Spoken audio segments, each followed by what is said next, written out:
आदरणीय, आज पहली बार कह रहा हूँ, मित्र हैं, छोटे भाई जैसे हैं, डॉक्टर आशीष कंधवे जी, परमिंदर शाह जी, बहुत बढ़िया बोली कोमल वर्मा जी, धर्मेंद्र मुकुल जी, योगिता वासवानी जी, राजीव तनेजा जी, जयप्रकाश विलक्षण जी, इरफान राही जी और जो भी मेरे साहित्यिक मित्र यहाँ उपस्थित हैं। बहुत बढ़िया संचालन भावना ने किया। भावना जिस झंझावात से निकल के आई है, उसके बाद इस बच्ची को मुझे इस रूप में देखना बहुत अच्छा लग रहा है। और आज के कार्यक्रम के दूल्हे राजा गिरीश चावला जी, मित्रों,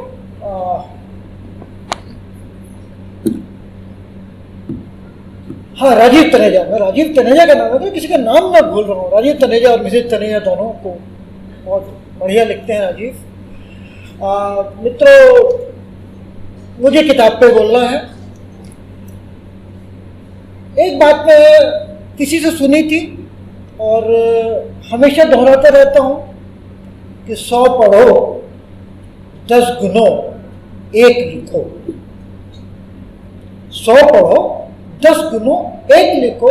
मोबाइल का जमाना है, थोड़ा मुश्किल हो जाता है। 10 पढ़ लो, 6 गुन लो, 1 लिख लो, पर पढ़ना पड़ेगा। अगर आप पढ़ नहीं पा रहे हैं तो कष्ट होगा। कष्ट आपके लेखन में होगा, आपके लेखन में जो आपने लिखा है उसके आगे तक पहुंचने में होगा। मातृभाषा उन्नयन संस्थान ने ये जो कार्यक्रम किया है, मैं बहुत अच्छा लगा कि बहुत दिनों के बाद हम 45-46 डिग्री टेम्परेचर में साहित्य के लिए यहाँ बैठे हुए हैं, किताब के लिए यहाँ बैठे हुए हैं, लघु कथा के लिए यहाँ बैठे हुए हैं। और आसान नहीं है ये चीज़ें। हमारे संस्कारों को, हमारे जो पढ़ने का एक ललक है, जो हमारी एक जिज्ञासा है, हमारी जो साहित्य से जुड़े रहने की हमारी इच्छा है, उसे बचाने की एक ईमानदार कोशिश के रूप में इस चीज़ को देखा जाना चाहिए। मैं देख रहा हूँ कि इरफान राही अगर है, राजीव तनेजा अगर है, जयप्रकाश विलक्षण अगर हैं, साहित्यिक लोग हैं, ये हैं तो ठीक है। लेकिन यहाँ पर वो लोग भी हैं कि जो गिरीश चावला से प्यार करते हैं या ये देखते हैं कि भाई किताब पर बात हो रही है, कहानी पर बात हो रही है, साहित्य पर बात हो रही है, आइए हम चलते हैं। वो लोग 45-46 डिग्री टेम्परेचर में नहीं जाने कहाँ से आए हैं। मैं आप सबको नमन करता हूँ। बहुत मुश्किल है। हम लोग तो साहित्य में जीते हैं, साहित्य खाते हैं, साहित्य पीते हैं, साहित्य ओढ़ते हैं, साहित्य बिछाते हैं। लेकिन आप लोग आए हैं, आप हमें शक्ति देने के लिए आए हैं। और मैं चाहूँगा कि ऐसा ही माहौल पूरे देश में बने, तो हिंदी पर आरोप नहीं लगेगा कि हिंदी वाले पढ़ने लिखने के शौकीन नहीं है। हिंदी में ना किताबें बिकती, ना हिंदी में चीज़ें जाती हैं। आज गिरीश चावला जी की हम किताब पर बात कर रहे हैं। लघु कथा की बात है। कोमल ने बहुत बढ़िया ढंग से कुछ चीज़ें कहीं। एक बात में उन्होंने इशारा कर भी दिया था कि माना जाए या ना माना जाए कि लोक कथा का परिवर्तित संस्करण लघु कथा है। मैं कहता हूँ कि ये एक अंश है। लघु कथा का कैनवस थोड़ा सा बड़ा है। लघु कथा, पहली बात तो लघु कथा है क्या? जैसे आप लोग आए हैं, आप लोग कह रहे हैं भाई गिरीश चावला की किताब है, लघु कथा की किताब है। ठीक है, लघु कथा मतलब क्या है? लघु कथा छोटी सी कहानी है, कहानी का छोटा रूप कर दें। गोदान उपन्यास जो है उसे 1.5 पेज में लिख देते हैं, कह देते हैं कि लघु कथा है, होगी नहीं। लघु कथा एक वो विधा है, जैसे कि हमारे पास उपन्यास है जिसमें हम जीवन के बहुत बड़े कालखंड का वर्णन करते हैं, उसकी जो कथात्मक अनुभूतियाँ हैं, उसके जो कथात्मक सूत्र हैं, उनको एक सूत्र में पिरोते हुए हम उसको अंत तक लेकर आते हैं।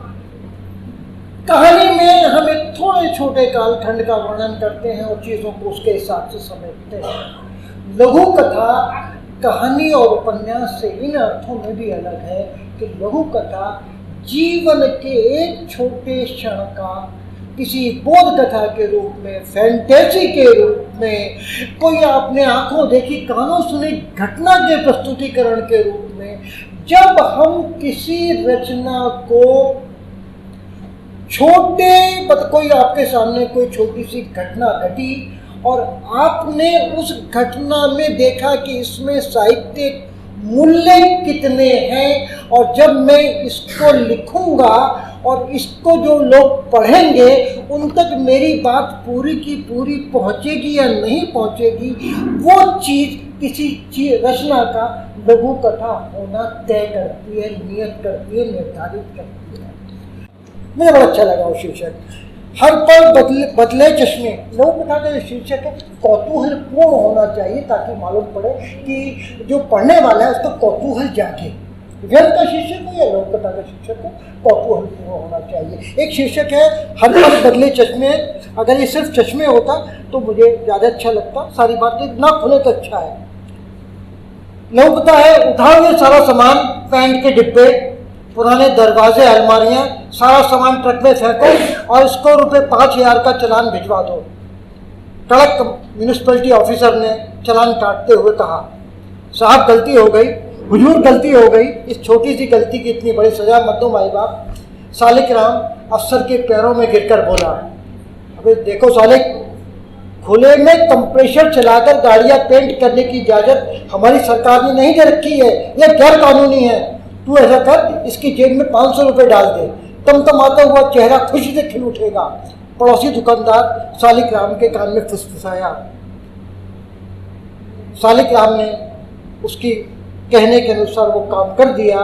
उसके बाद 500 का नोट जेब में जाते ही अफसर ने सालिक को प्यार से समझाया, बोला, सालिक जरा ध्यान से काम किया कर, किसी राहगीर को तकलीफ नहीं होनी चाहिए, नहीं तो शिकायत हमारे पास आ जाती है, समझ गया ना। सालिक सब समझ गया। थोड़ा सा आगे चले ही थे कि अफसर के जूनियर ने साहब को सड़क की पटरी का एक कोना दिखाया और कहा, सर देखिए, वो देखिए 500 का नोट मिलने की उम्मीद है। अबे यार, वो तो भगवान की मूर्ति पेंट कर रहा है। अबे नहीं, सुबह रिश्वत लेके पाप किया था, अब पुण्य करूंगा, आज के दिन का हिसाब किताब बराबर, ऐसा कर, नजरें फेर ले, चल।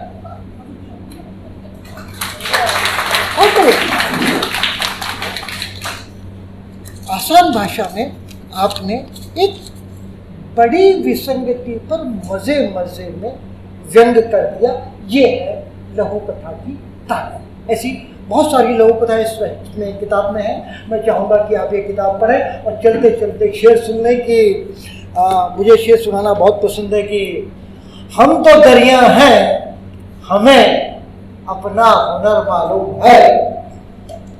हम तो दरिया हैं, हमें अपना हुनर मालूम है, हम जिधर भी चल पड़ेंगे रास्ता हो जाएगा।